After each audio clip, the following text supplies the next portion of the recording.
প্রণয়ের অমল কাব্য পর্ব সংখ্যা ২৫। লেখক DRM সোহাগ। গল্প পাঠে আমি অরোরা ইসলাম। ইরফান মায়রার দিকে তীক্ষ্ণ চোখে চেয়ে আছে। পা থেকে মাথা পর্যন্ত চোখ বুলিয়ে গম্ভীর গলায় বলে, কোথায় যাচ্ছ? মায়রা উত্তর করল না। ইরফানের পাশ কাটিয়ে দুপা এগোয়। ইরফান ডান হাত পিছনে নিয়ে মায়রাকে টেনে তার সামনে দাঁড় করিয়ে দাঁতে দাঁত চেপে বলে, কোথায় যাচ্ছ? মায়রার চোখ জোড়ায় পানির কণা। তার মাথা নিচু, সেভাবে হাত সারানোর চেষ্টা করে। ইরফান হাতের বাঁধন আরো শক্ত করে ধরে। বা হাতে মায়রার কোমর জড়িয়ে তার সাথে চেপে ধরে। ডান হাতে মায়রার থুতনি উঁচু করে প্রশ্ন করে, স্টুপিড গার্ল, কিছু জিজ্ঞেস করেছি আমি। মায়রা কিছু বলে না, উল্টো নিজেকে ছাড়িয়ে নিতে চায়, ছটফট করে। ইরফানের রাগ যেন তরতর করে বেড়ে গেল।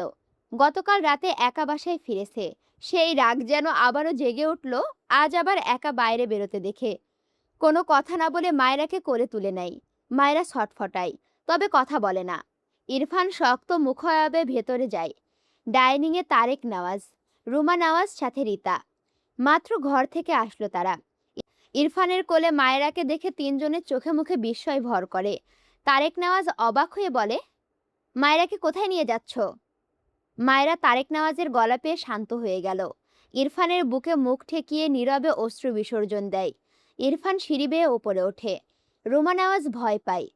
গতকাল ইরফান মায়রাকে মেরেছে এটা তার স্বামীকে বলেননি। এখন ইরফান আবার কোনো কারণে রেগেছে কিনা, আবার যদি মারে। অতঃপর বলে, ইরফান, ওকে নামিয়ে দাও, কিছু বলো না। ইরফান শুনল না কারো কথা। তারেক নওয়াজ ভুরু কুঁচকে তাকালো। মায়রার পরনে বোরখা, আর মেয়েটাও কেমন যেন শান্ত হয়ে আছে। কিছু একটা ভেবে চুপ থাকলেন। সাথে রুমা নওয়াজকে থামতে বললেন। তারেক নওয়াজ অভিজ্ঞ চোখে মায়রা আর ইরফানের প্রস্থান দেখল। রুমা নওয়াজ তার স্বামীর দিকে চায়ের কাপ বাড়িয়ে দিয়ে বলে, আটকালেন না কেন? যদি আবার মারে? তোমার ছেলের বিশ্বাস নেই। তারেক নওয়াজ সোফায় বসে চায়ের কাপে চুমুক দেয়। কিছু জল্পনা কল্পনা করে। বলে, মারলে এখানেই মারতো, ঘরে নিয়ে যেত না। একটু থেমে আবারও বলে, তোমার ছেলে মায়রাকে কেন এনেছে জানো? কেন এনেছে? মায়রার অ্যাজমা, এজন্য ওর ফ্রেন্ড সীমান্তর কাছে নিয়ে গিয়েছিল। শুদ্ধর কাছে কল করেছিলাম। রুমা নওয়াজ বিস্ময় নিয়ে তাকালো তার স্বামীর পানে। মুখ ফসকে বলে দেয়, কিন্তু কালকে যে ইরফান মায়রাকে আবার মারলো। কথাটা শুনে তারেক নওয়াজ অবাক হয়ে তাকায়। রুমা নওয়াজ নিজের কথাটা বলে থতমত খেয়ে যায়। তারেক নওয়াজ বসা থেকে উঠে দাঁড়ালেন। হাতের কাপ ঠাস করে টেবিলে রেখে গটগট পায়ে সিঁড়ি বেয়ে উপরে ওঠে। রুমা নওয়াজ কপাল চাপড়ায়। কি দরকার ছিল বলার? অসহায় চোখে স্বামীর পিছু পিছু যায় আর ডাকে, কিছু বলো না, দাঁড়াও। ইরফান দ্রুত পায়ে তার ঘরে গিয়ে ঘরের দরজা লক করে দেয়। মায়রাকে নামিয়ে দিয়ে টান দিয়ে হিজাবটা খুলে ফেলে। জ্বলন্ত চোখে মায়রার দিকে চেয়ে আসে। মায়রার মুখ অবয়ব জুড়ে ভীতি, চোখ থেকে পানি গড়ায়। তারেক নওয়াজ রেগে গটগট পায়ে ইরফানের ঘরের দরজার সামনে এসে দাঁড়ায়। অনবরত দরজায় থাপ্পড় দিয়ে ডাকে, ইরফান, দরজা খোলো, মায়রাকে বের হতে দাও। দরজার বাইরে বাবার ডাকে ইরফানের মাথা যেন আরো দাউ দাউ করে জ্বলে উঠল। চিৎকার করে বলে, বাবা, এখান থেকে যাও, আমায় রাগিও না। তারেক নওয়াজ রেগে বলে, খবরদার মায়রাকে মারবে না, আমি বলেছি দরজা খুলো। ইরফান দু হাতে মাথার চুল টেনে ধরে বলে, আমার ওয়াইফকে আমি মারবো, কাটবো, সময় মতো আদরও করব, যা ইচ্ছা করব, তুমি যাও এখান থেকে। তারেক নওয়াজ ছেলের কথায় থতমত খেয়ে যায়। পাশ থেকে রুমা নওয়াজ তার স্বামীর হাত টেনে নিয়ে যেতে যেতে বলে, এসো, তুমিই তো বললে ইরফানের কর্মকাণ্ড, এখন নিজেই বাচ্চাদের মতো আচরণ করছো কেন? তারেক নওয়াজ রেগে বলে, তাই বলে মেয়েটাকে মারবে? এই ছেলে কবে মানুষ হবে? রুমা নওয়াজ কিছু বললেন না, দীর্ঘশ্বাস ফেলল। একদিকে ইরফান হঠাৎই তার ডান হাতে শক্ত করে মায়রার গাল চেপে চিৎকার করে বলে, এই পুস্কি মেয়ে, এত সাহস কোথায় পেয়েছো?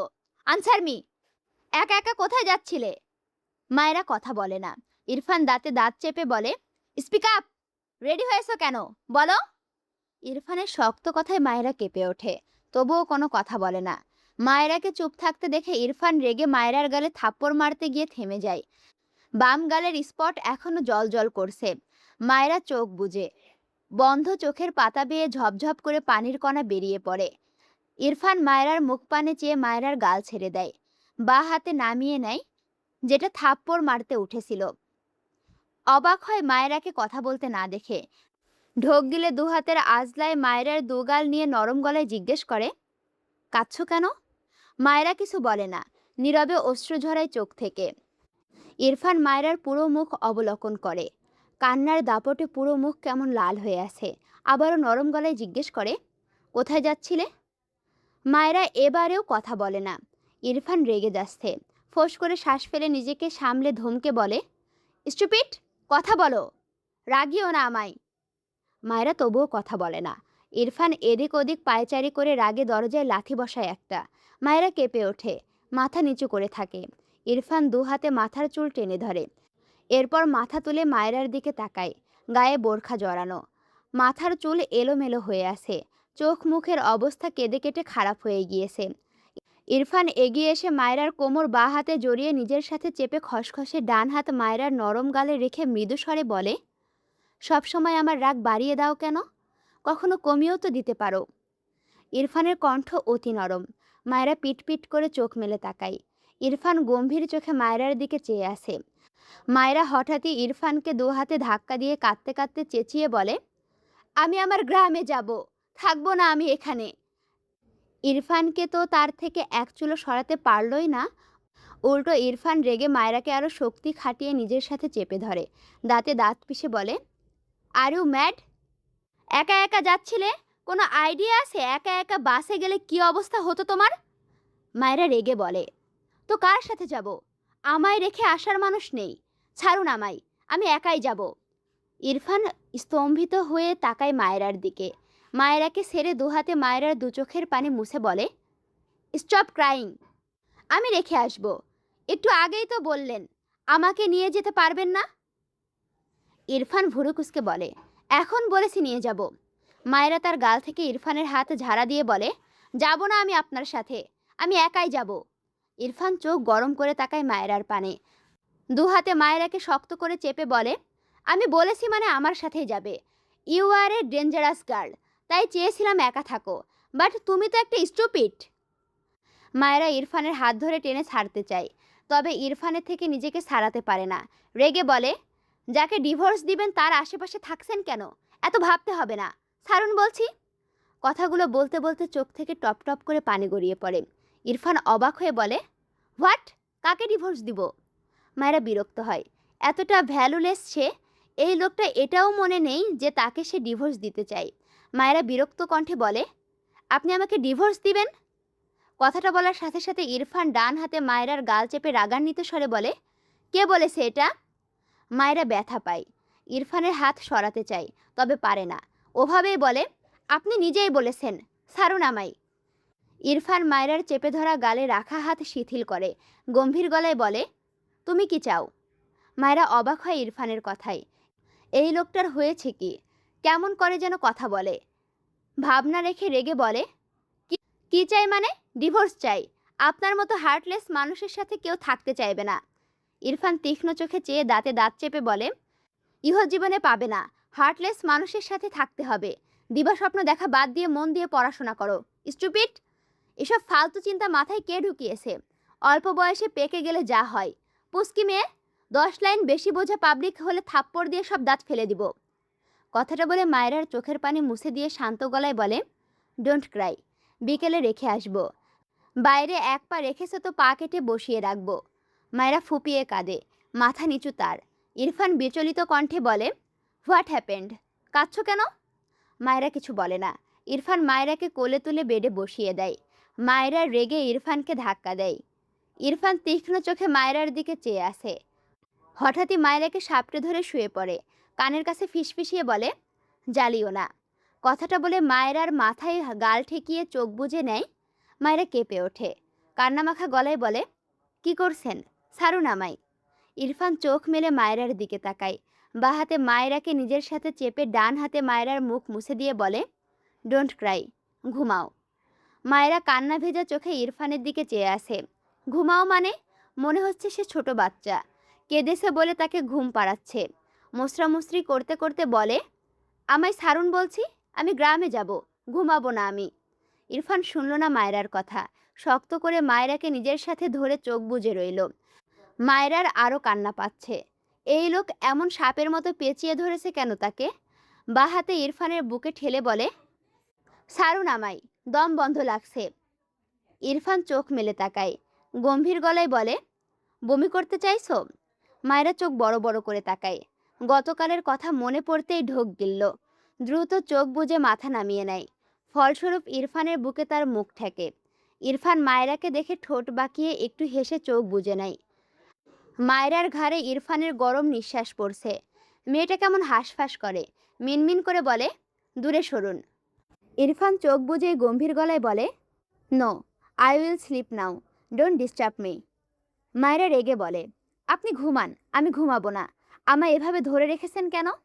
ইরফান বিরক্ত চোখে তাকায় মায়েরার দিকে, রেগে বলে, বিকজ ইউ আর মানকি, ছেড়ে দিলে বাদরামি স্টার্ট হবে, সো ডোন্ট সাইড। 1 আওয়ার ঘুমাবো, দেন অফিস যাব। আর একবার ডিস্টার্ব করেছো তো, বমি করলেও এটা খাবো। লাস্ট কথাটা মায়েরার গোলাপি ঠোঁটের দৃষ্টি রেখে বলে। মায়েরা ইরফানের দৃষ্টি দেখে চোখ নামিয়ে নেয়। হঠাৎই ইরফানকে তার একদম মুখের সামনে দেখে বাঁ হাতে নিজের ঠোঁট চেপে ভীত চোখে তাকায় ইরফানের দিকে। ইরফান মায়েরার চোখের দিকে তাকালো, মৃদু স্বরে ঠান্ডা গলায় বলল, কিছু করব না, ডিস্টার্ব করো না। কথাটা বলে চোখ বুজে নেয়। মায়েরা পিট পিট করে তাকিয়ে থাকে ইরফানের দিকে, মিনমিন করে বলে, আমার গরম লাগছে। ইরফান বিরক্ত হয়ে মায়েরাকে আরও শক্ত হাতে চেপে ধরে দাঁতে দাঁত চেপে বলে, স্টুপিড, আমায় না জ্বালিয়ে তুমি শান্তি পাও না। মায়েরা চোখ পিট পিট করে তাকায়। ইরফান মায়েরাকে ছেড়ে উঠে দাঁড়ায়। টেবিলের ওপর থেকে এসির রিমোট নিয়ে পাওয়ার একদম লো করে দেয়। মায়েরা সাড়া পেয়ে দ্রুত বিছানা থেকে নামতে গেলে ইরফান ঝড়ের বেগে এসে মায়েরাকে বিছানার সাথে চেপে ধরে, রেগে বলে, থাপ্পড় না খেতে চাইলে বাদরামি অফ করো। মায়েরা অবুঝ গলায় বলে, আপনার সাথে থাকলে আমার গরম লাগছে, আমি কোথাও যাব না, প্লিজ ছেড়ে দিন। ইরফান ফোঁস করে শ্বাস ফেলে মায়েরাকে জড়িয়ে চোখ বুঝল, মৃদু স্বরে বলল, আর লাগবে না। 5 মিনিটের মাথায় ঠান্ডায় মায়েরার শরীরে কম্পন ধরে, নিজেকে গুটিয়ে নিতে যায়। ইরফানের দিকে চেপে যায়। ইরফানের চোখ লেগে এসেছে। ঘুমের মাঝে মায়েরাকে দুহাতে আরেকটু টেনে নিল নিজের দিকে। মায়েরার কান্না পাচ্ছে, মনে হচ্ছে বরফ পড়ছে। তার তো দিনে ঘুমানোর অভ্যেস নেই, এখন ঘুমও আসছে না। মাথা তুলতে নিলে ইরফানের চোয়ালের সাথে জোরে ধাক্কা লেগে মায়েরার মাথায়। ইরফানের যা একটু চোখ লেগেছিল ছুটে গিয়েছে মুহূর্তে। মায়েরাকে ছেড়ে চিত হয়ে শোয়। কাঁচা ঘুম তো ভেঙেছে, কিন্তু রাগ মাথাচাড়া দিয়ে উঠেছে। বিরক্তিতে কপালে অসংখ্য ভাঁজ ফেলে। ডান হাতে তুলে চোখের ওপরে রাখে। ইরফান ছেড়ে দেওয়ায় মায়েরার যেন ঠান্ডা আরও লাগছে। মায়েরা ইরফানের দিকে চেপে গিয়ে মিনমিন করে বলে, আমার ঠান্ডা লাগছে। ইরফান মুখ বুজে রাগ গিলতে চাইছিল, তার হলো না। ঝট করে চোখ মেলে শোয়া থেকে উঠে বসে। টান মেরে মায়েরাকে তুলে রাগান্বিত স্বরে বলে, হোয়াটস ইওর প্রবলেম? তুমি ঠিক করেই নিয়েছো আমাকে শান্তি দিবে না? মায়েরা ভয় পেয়ে যায়, অনবরত ঢোক গিলে। ইরফান মায়েরাকে টেনে বেড থেকে নামায়, হাতে ধরে টেনে দরজার বাইরে এনে মায়েরাকে ধাক্কা মেরে বের করে দিয়ে বলে, আমার সামনে আরেকবার আসলে থাপ্পড় দিয়ে সব দাঁত ফেলবো। Stupid, I was right, divorce is better. কথাটা বলে ঠাস করে দরজা বন্ধ করে দেয়। মায়েরা তবদা খেয়ে চেয়ে থাকে। ইরফানের লাস্ট কথাটায় চোখ ভিজল। বিড়বিড় করলো, পাষাণ লোক। নিজের দিকে খেয়াল করলে দেখলো হিজাব নেই। হিজাব তো ভিতরে, এখন কি করবে? মাথার চুল ভাগ করে দুপাশে আনে। এগিয়ে গিয়ে নিচে নজর করলে দেখলো ডাইনিংয়ে কেউ নেই, এমনিতেও বাসায় কেউ নেই। মূলত তারেক নওয়াজ ডাইনিংয়ে নাকি, এটাই দেখলো। দেখতে না পেয়ে স্বস্তির নিঃশ্বাস ফেলল। এরপর দ্রুত পায়ে সিঁড়ি বেয়ে নিচে নামে। সিঁড়িতে তার পার্স পড়ে থাকতে দেখে হাতে তুলে নেয়। এরপর এক দৌড়ে তার ঘরে যায়। দরজা আটকে চুলগুলো বেঁধে নেয়। দেয়াল ঘড়িতে দেখলো 8:30 বাজে। দীর্ঘশ্বাস ফেলে আরেকটি হিজাব বের করে মাথায় বেঁধে নেয়। এরপর পার্স হাতে নিয়ে কাউকে না বলে বাড়ি থেকে বেরিয়ে যায়। ডিভোর্স ইজ বেটার কথাটা ভেবে চোখ থেকে পানি গড়িয়ে পড়ে। ডান হাতে তা মুছে নেয়। পায়ের গতি বাড়ায়। মেইন গেটে রহমত চাচা মায়েরাকে একা দেখে অবাক হলো, কিন্তু চেয়ে কিছু জিজ্ঞেস করলো না। মায়েরা বাস স্ট্যান্ডে এসে টিকিট কেটে দাঁড়িয়ে আছে এক কোনায়। কেমন যেন ভয় ভয় লাগছে। এর আগে কখনো এভাবে একা বের হয়নি। ইরফানের কথায় রাগে দুঃখে কষ্টে বেরিয়েছে। ওই লোকটাকে খুন করতে ইচ্ছে করছে। ভাববে না তার কথা। কিছুক্ষণ পর একটা বাস এসে থামলে মায়েরা উঠে পড়ে সে বাসে। তার নির্দিষ্ট সিটে বসে পড়ে, জানালার কাছে। বাস ভর্তি মানুষ। মায়েরা ভয় পাচ্ছে। সে তো গ্রামের মেয়ে, শহরে এভাবে একা একা চলাচল করেনি কখনো। ইনায়া তার ঘর থেকে বেরিয়ে মায়রার ঘরে আসে। আজ উঠতে উঠতে লেট হয়েছে। গতকাল মায়রা ঘুমিয়ে যাওয়ার আগে কথা হয়নি। গতকাল কি হয়েছিল, কেন একা একা বাড়ি চলে আসলো, সেসব নিয়ে কথা বলবে। কিন্তু মায়রার ঘরে এসে মায়রাকে দেখতে না পেয়ে ভুরু কোঁচকালো। ভাবলো ওয়াশরুমে গিয়েছে। তাই তাই বেশ কিছুক্ষণ বসে অপেক্ষা করলো মায়রা বের হওয়ার। কিন্তু অনেকক্ষণ পরেও যখন দেখলো মায়রার খবর নেই, তখন এগিয়ে গিয়ে ওয়াশরুম চেক করলে কাউকে দেখতে পায় না।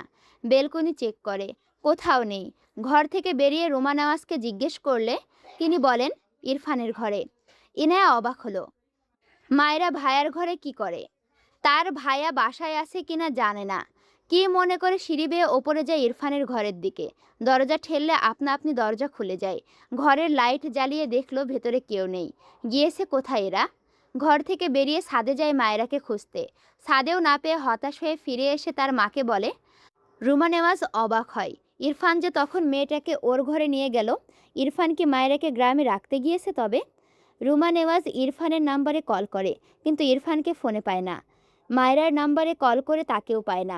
উপায় না পেয়ে দ্রুত তারেক নেওয়াজের নাম্বারে কল করেন। কাউকে কলে না পেয়ে হতাশ হলেন। ইরফান অফিসের উদ্দেশ্যে বের হয়েছে, আর তারেক নেওয়াজ অফিসের কাজে গাজীপুরের উদ্দেশ্যে বের হয়েছে। তবে মায়রা গেল কোথায়? এরপর শুদ্ধর নাম্বারে কল দিয়ে ব্যাপারটা জানালে শুদ্ধ জানাই দেখছে। শুদ্ধ কল কেটে ইরফানদের অফিসের উদ্দেশ্যে বের হয়। ইনায়া ঘরে গিয়ে তার ফোন চেক করে দেখে মায়রা কল দিয়েছিল। সে ব্যাক করার আগে আবারও মায়রার কল আসে। ইনায়া দ্রুত কল রিসিভ করে বলে, মায়রা কোথায় তুমি? মায়রা জিভ দিয়ে ঠোঁট ভিজিয়ে বলে, আপু আমি গ্রামে যাচ্ছি, তুমি বাবা আর মাকে একটু বলে দিবা। ইনায়া অবাক হয়ে বলে, কার সাথে যাচ্ছ? ভাইয়া তো অফিসে। বাবাও কাজে বেরিয়েছে। একাই যাচ্ছি। মানে? মায়েরা তুমি একা কিভাবে যাচ্ছ? আম্মু বাবা শুনলে রাগ করবে খুব। সরি আপু, কিছু হবে না। আমি বাসে উঠে পড়েছি, পৌঁছে তোমাকে কল করব। ইনায়ার কান থেকে রুমা নেওয়াজ ফোন কেড়ে নিয়ে রেগে বলে, তুমি একা কেন বের হয়েছো? রাস্তাঘাট ভালো না, জানো না? আমাদের কাউকে বলার প্রয়োজন মনে করলে না, একা একা বেরিয়ে গিয়েছো। মায়েরা চুপচাপ শুনল। রুমা নেওয়াজ আরও অনেক কথা শোনালো ধমকে। এরপর ইনায়ার হাতে দিয়ে বলে, পৌঁছানোর আগ পর্যন্ত একটু পরপর কল করে শুনবি ও কোথায়। তিনি ভীষণ বিরক্ত তার ছেলে আর এই অবুঝ মেয়ে মায়েরাকে নিয়ে। এদের দুজনের চিন্তায় সে কবে না জানি স্ট্রোক করে। ছেলের সংসার দেখার স্বাদ তার আগেই মিটে গিয়েছে। মাঝখান থেকে এই মেয়েটার যে কি হবে কে জানে। ইরফান আবারও মেরেছে কিনা। মেয়েটাও কাউকে কিছু না বলে চলে গিয়েছে। মায়েরা ফোন কেটে চুপচাপ বসে রইল। ইরফানের কথা মনে পড়ল। লোকটা আসলে আস্ত খারাপ। ভাবনার মাঝেই তার পাশের সিটে কাউকে বসতে দেখে পাশ ফিরিয়ে তাকালে চিৎকার দিয়ে ওঠে। ছেলেটা থতমত খেয়ে দ্রুত দাঁড়িয়ে পড়ে। আশেপাশের অনেকে তাকিয়েছে। বাসের হেল্পার এগিয়ে এসে জিজ্ঞেস করে, কি হয়েছে? মায়েরা আমতা আমতা করে বলে, আমার পাশে মেয়ে দিন। হেল্পার ভুরুকুসকে বলে, এটা কি কথা কনাপা? যাত্রী টিকিট কাটছে, কিছু করার নাই, সব সিট বুক। মায়েরা অসহায় চোখে দাঁড়িয়ে থাকা ছেলেটার পানে তাকালো। সাদা শার্ট পরিহিত ২৬-২৭ বছরের শ্যামা সুদর্শন পুরুষ মায়েরার দিকে অবাক চোখে চেয়ে আছে। মায়েরা ঢোক গিলে বসা থেকে উঠে দাঁড়ালো। ছেলেটার দিকে তাকিয়ে বলে, ভাইয়া আপনি একটা ছেলের পাশে বসুন না। ছেলেটা মায়েরার দিকে সম্পূর্ণ দৃষ্টিতে তাকালো। কি যেন ভেবে ঠোঁটের কোণে হাসি ফুটল। মায়েরা ছেলেটাকে নিজের দিকে চেয়ে হাসতে দেখে বিব্রত বোধ করে। তাদের পাশের সিটে একজন বৃদ্ধ মহিলা, তার পাশে বয়স্ক লোক। ছেলেটি গিয়ে বয়স্ক লোককে বলল সে সিট এক্সচেঞ্জ করতে রাজি হয়। মায়েরা স্বস্তির নিঃশ্বাস ফেলে। ছেলেটার উদ্দেশ্যে বলে, থ্যাংক ইউ ভাইয়া। ছেলেটা সৌজন্য হেসে বলে, ওয়েলকাম। এরপর পাশের সিটে বসে পড়ে। আর মায়েরার পাশে বৃদ্ধ মহিলা। বাস স্ট্যান্ডে নেমে মায়েরা এদিক ওদিক তাকায়। পাশ থেকে মায়েরার পাশের সিটের ছেলেটা বলে ওঠে, নাম কি তোমার? মায়েরা ভুরুকুসকে ছেলেটার দিকে তাকায়। ভাবলো ছেলেটা ভালোই, নয়তো তার পাশের মেয়ের বসার ব্যবস্থা করতো না। কিন্তু অপরিচিত ছেলের সাথে ভাব জমাতে ভালো লাগলো না তার। তাই মুখ গোমড়া করে রেখেই বলল, নেই। ছেলেটা মৃদু হেসে বলে, ইন্টারেস্টিং নেম, ফার্স্ট টাইম শুনলাম, কারো নাম নেই। মায়েরা বিরক্ত হলো, কোনো কথা না বলে সামনের দিকে এগিয়ে যায়। ছেলেটা ভুরুকুসকে দেখলো মায়েরাকে। সেও এগিয়ে যেতে যেতে পেছন থেকে বলে, হেই বারবি ডল। এমন সম্বোধনে মায়েরা রেগে যায়। নিশ্চয়ই ছেলেটা ততটা ভালো না যতটা সে ভেবেছে। একা মেয়ে পেয়ে ডিস্টার্ব করছে। মায়েরা পিছু ফিরে ঝাঝালো কণ্ঠে বলে, পিছু আসলে একদম গণপিটুনি খাওয়াবো বলে দিলাম। কথাটা বলে দ্রুত এগিয়ে গিয়ে একটা ভ্যানে উঠে পড়ে। ছেলেটা মৃদু হেসে বিড়বিড় করে, কথা শুনে মনে হয় অনেক বড় হয়ে গিয়েছে বারবি ডল। ইন্টারেস্টিং। এরপর মায়রার দিকে চেয়ে ছেলেটি গলা উঁচিয়ে হেসে বলে, তোমার নাম মায়রা, ঠিক বললাম তো বারবি ডল? মায়রা চলন্ত ভ্যানে বসে ছেলেটার দিকে চোখ বড় বড় করে তাকায়। তার নাম জানলো কি করে? সে তো চেনে না এই লোককে। কেন যেন ভয় লাগলো। দ্রুত বাড়ি ফিরলে শান্তি। শুদ্ধ ইরফানের অফিসে যাওয়ার আগেই রাস্তার মাঝে ইনায়ার ফোন পায়। জানতে পারে মায়েরা গ্রামের উদ্দেশ্যে রওনা দিয়েছে। শুদ্ধর একটু খারাপই লাগলো। গতকালের জন্য হয়তো মেয়েটা এমন করছে। মেয়েটাকে দোষ দিয়েই বা কী লাভ? ইরফানকে কল করলো বেশ কয়েকবার। প্রথম কয়েকবার কেটে দিল, এরপর আর রিসিভ করলো না। কিছু একটা ভেবে ইরফানের নাম্বারে একটা মেসেজ করে মিটিমিটি হাসে। ইরফান মিটিং রুমে ছিল। ফোনে টুং করে একটা মেসেজ আসে। আলো জ্বলে ওঠে। ইরফান একবার তাকিয়ে চোখ সরিয়ে নিতে গিয়েও ফোন হাতে তুলে নেয়, প্রথমে মায়রা শব্দ দেখে। কথা বলার মাঝে চুপ হয়ে যাওয়ায় সবাই ইরফানের দিকে তাকিয়ে আছে। ইরফান মেসেজ ওপেন করে। মায়রা একাই গ্রামে যাওয়ার উদ্দেশ্যে বের হয়েছে। আমার মনে হয় মায়রা তোকে ছেড়ে চলে গেল ভাই। আমিও উকিলের সাথে কথা বলতে যাচ্ছি ডিভোর্সের জন্য। বলছি, সিনিয়র কোনো মেয়ে দেখব তোর জন্য। রিপ্লাইটা দিয়ে দে। উকিলের সিনিয়র মেয়ে থাকলে এক মিটিংয়ে সব সলভ হয়ে যাবে। ইরফান মেসেজটা পড়ে বসা থেকে দাঁড়িয়ে যায়। রাগে ফেটে পড়ছে। হাতের মুঠোয় ফোন শক্ত হাতে চেপে ধরে ক্রোধ দমানোর চেষ্টা করে। চোখ বুজে লম্বা শ্বাস ফেলে। কাউকে কিছু না বলেই হনহন করে মিটিংয়ের মাঝখান থেকে বেরিয়ে যায়। সবাই অবাক হয়ে তাকিয়ে দেখে ইরফানের প্রস্থান। কেউ কিছুই বুঝল না। অফিসের পিএ সজীব পেছন থেকে বলে, স্যার, ওনারা তো চলে যাবে, ওনাদের কি বলবো? ইরফান চিৎকার করে বলে, সবগুলোকে জাহান্নামে যেতে বলো। কথাটা বলে বড় বড় পা ফেলে অফিস থেকে বেরিয়ে যায়। সজীব ছেলেটা বোকা চোখে তাকিয়ে থাকে। এদের গতকাল সারাদিন ঘুরিয়েছে, আজ সকাল সকাল মিটিং ডেকে তবুও মাঝখান থেকে চলে গেল। ছেলেটার মাথায় কাজ করে না। তাদের এত পাঞ্চুয়াল স্যারের হঠাৎ করেই কি হলো? ইরফান গাড়ি নিয়ে রওনা হয় গ্রামের উদ্দেশ্যে। চোখ মুখে ক্রোধ, সাথে খানিক দুশ্চিন্তার ছাপ। একা একা বেরিয়েছে ভেবে গাড়ি চালানোর মাঝে ডান হাতে স্টিয়ারিংয়ের একটা থাপ্পড় মারে। স্টিয়ারিং ঘোরাতে ঘোরাতে বিড়বিড় করে, স্টুপিড গার্ল, তোমার হাত পা ভেঙে তবে আমি দম নিব। Just wait. হ্যাঁ, তোমাদেরও হাত পা আর আঙুলগুলা ভেঙে দেবো, বুঝছো? ভিডিও দেখো, ভিডিওতে লাইক কমেন্ট শেয়ার করতে হয় না? হ্যাঁ, আবার হাসছে। মায়েরই দাঁত ভেঙে দেবো একদম। তাড়াতাড়ি ভিডিওতে লাইক কমেন্ট শেয়ার করো। আর হ্যাঁ, এখনও যদি আমার চ্যানেলটি সাবস্ক্রাইব করে না থাকো, অবশ্যই সাবস্ক্রাইব করে পাশে থাকো। আর একটা কথা বলতে চাই, সেটা হচ্ছে তোমরা অনেকেই আমাকে বলছো হৃদমায়ের প্রেমগাথা সিজন 2 এর 15 নাম্বার পর্ব দিতে। আরে ভাই, লেখিকা যদি এখন না লেখে আমি কোথায় থেকে দিব বলো তো? একটু বোঝো। লেখিকা লিখছে না, আর লেখিকা 14 পর্ব পর্যন্ত বই আকারে বের করে দিছে। এবার বই বাজারে থেকে কিনতে হবে, বুঝছো? যারা বই কিনতে চাও তারা বই কিনে ফেলো। আর এবার আমি আমার কথায় আসি। আমার চ্যানেলটি যদি এখনও সাবস্ক্রাইব করে না থাকো, অবশ্যই সাবস্ক্রাইব করে পাশে থাকো। দেখা হচ্ছে পরবর্তী ভিডিওতে। আমি তোমাদের সাথে আছি, তোমাদের অপ্রিয় পাঠিকা অরোরা ইসলাম। আল্লাহ হাফেজ।